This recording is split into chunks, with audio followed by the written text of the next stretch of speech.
Hi, I'm Chakura Julia. In this video, I'll share my personal story about how I learned English through habit, curiosity, and lots of creativity. I will talk about the method that worked for me, the challenges I faced, and how it all connects to second language acquisition theories. I hope my journey can encourage you to find your own way in learning languages.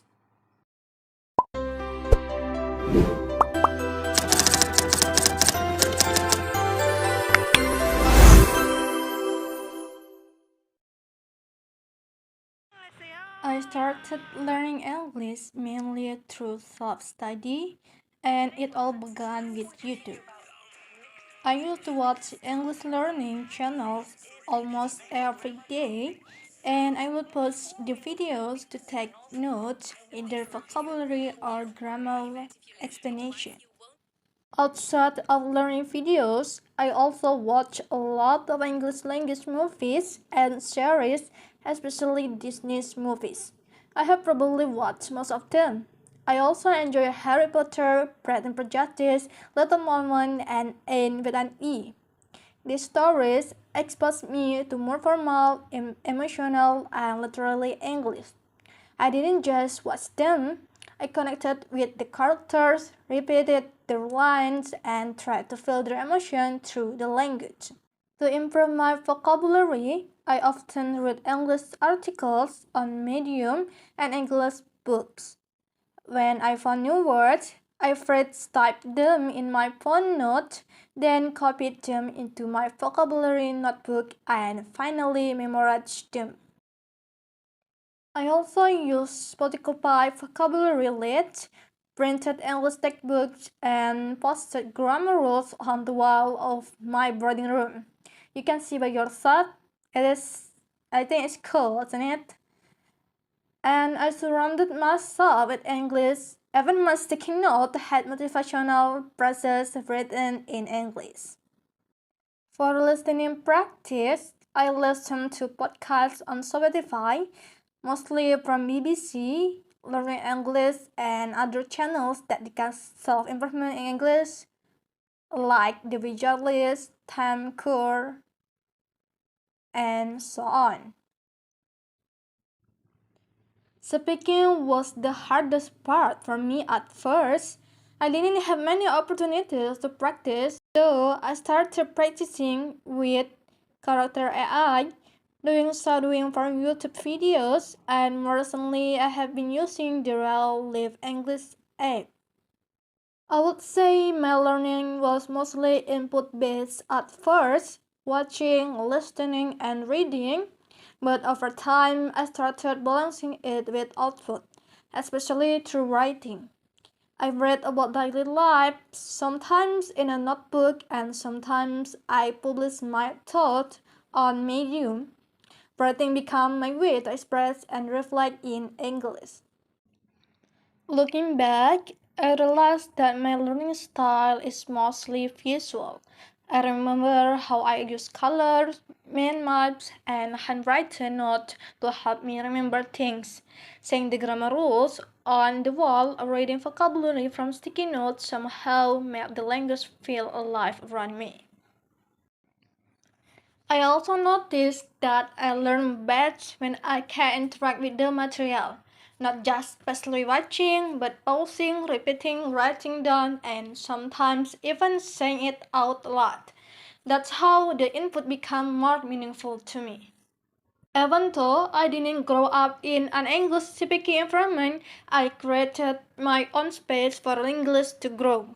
My family didn't really speak English, and my surroundings were mostly Indonesian. But I turned my room into a small English zone filled with books, notes, quotes, and learning too. My motivation at the beginning was quite simple. I just want to understand the songs and movies I love, but over time that motivation grew. I wanted to express myself better. I wanted to write, to speak, to connect with the world. Of course, it wasn't always smooth. There were moments when I felt stuck or frustrated. Sometimes I couldn't understand a podcast or I would freeze when trying to speak. I used to feel disappointed when my progress didn't match my effort. But little by little, things changed. I started to notice the small wins, like understanding a whole episode without subtitles, or writing a sentence that actually captured what I feel. These moments reminded me that learning a language is not about speed, it's about progress. Now, English feels like a part of me. It's not just something I study, it's something I live with, something I grew through, and I love it. Reflecting on my journey, I can say that Carson input hypothesis fits my experience very well. I learned a lot through comprehensible input, things that I could understand with a little challenge. I wasn't focused on memorizing words. Instead, I absorbed the language through content that I truly enjoy. I also see a connection with behaviorism. I repeated videos, copied expression, and trained my ears through constant exposure.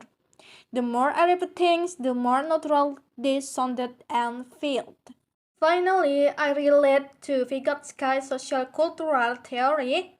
Even though I didn't have an English speaking environment around me, I still learn socially through online communities, creators, podcasts, apps, and even through talking with an AI chatbot like Character AI. Learning English for me is not just about studying, it's about creating a personal, meaningful environment where the language can live and grow with me. So, learning English has been one of the most meaningful and personal journey in my life.